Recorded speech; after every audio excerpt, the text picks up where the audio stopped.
Hi, I'm Glenn Tinley, publisher with Marketplace Magazine, and welcome to our extended interview with F. Ross Johnson. No doubt you've read our article in the latest October-November issue of Marketplace, written by Dean Glenn Felton with the Asper School of Business.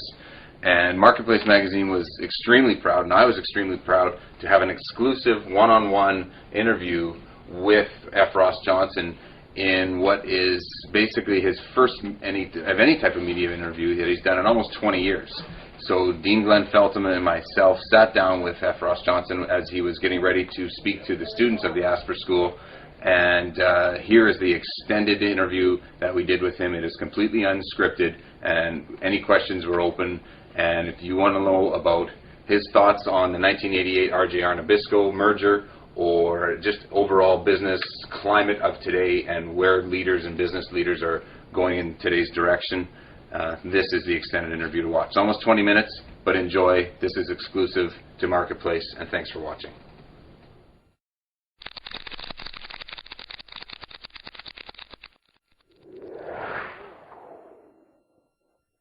This should be in every business book, is that the responsibility for the earnings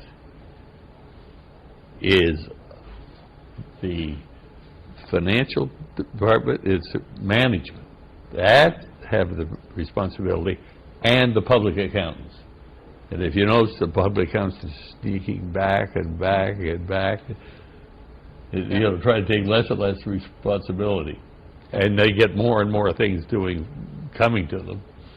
But that's it, and it's where people go near it. You're going to be sued. You're going to be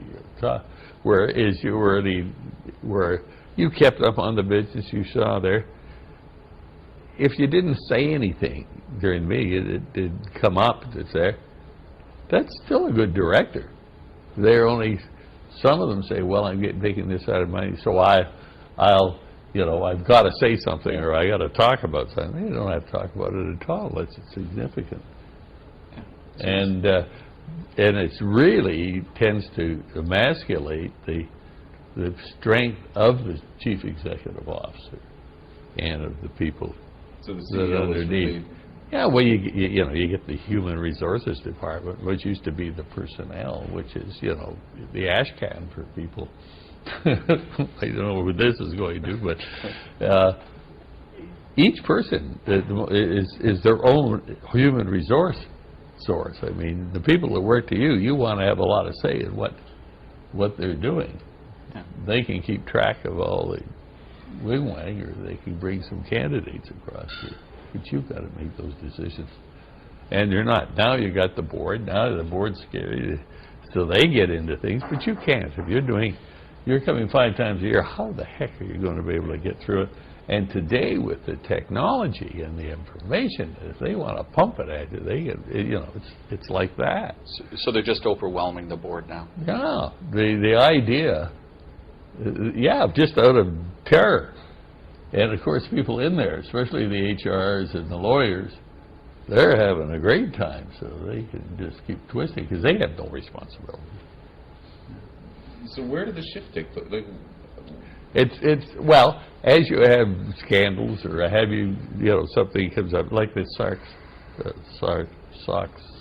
Sarbanes-Oxley. Yeah, I mean, it didn't do anything. It cost a fortune to put that in, and what it is, if they aren't doing it, or they can't synthesize. I mean, have you ever heard of executive summaries, is what I say. If you can't get it on 1 or 2 pages, there's something wrong. Yeah. So do you think both the boards and the CEOs have become overwhelmed with compliance? Do you think it's taken away from? Yeah. So, and do you think that's hurting business in North America? Well, every time you have a problem, they try to solve it by throwing more people on, or another way to check it out, or to check it out. It's terribly inefficient. We see it now.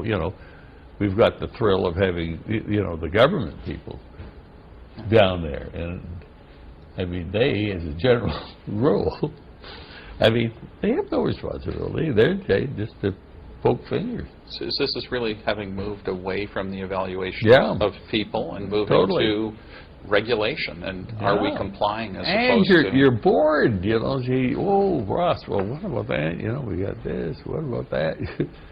You say, hell, you know, you're the chief financial officer. You're the people that are in there. What's your answer?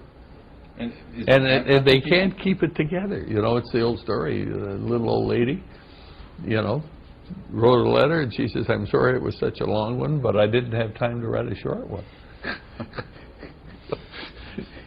But that's fundamentally changing how companies are being That's right. operated, and is that sort of stifling entrepreneurial? Oh, sure. You know, people who look at things and say, well, do I really... Well, you got so much staff, you have to wade you know, to get something done, you're having to wade yourself through. But then you see the new guys that come on the board, they don't have a lot of stuff.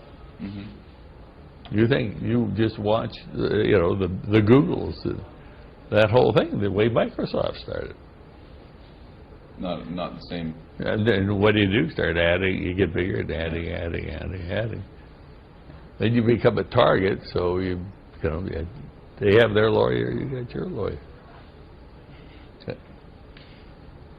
Can we talk about a little bit about grads today? Mm-hmm. So two-part question. Leadership. A lot has been written about you sort of doing things from the gut instinct. You know, I think this is the right thing to do, and Well, you do. You know, you're president of your fraternity or your class, or you know, your people start showing up. A lot earlier than that, being president of a class when you were in high school. Do you think, you know, if you were going to look at who were the grads who really, really changed the world, were these all people who were just very active the entire way through? Tended to be. Yeah, because you played basketball on the Yeah. university team. I heard you weren't the best player, but we're pretty good. Yeah. I was on the second string, right? I sure wasn't Neil Wood, I'll tell you that.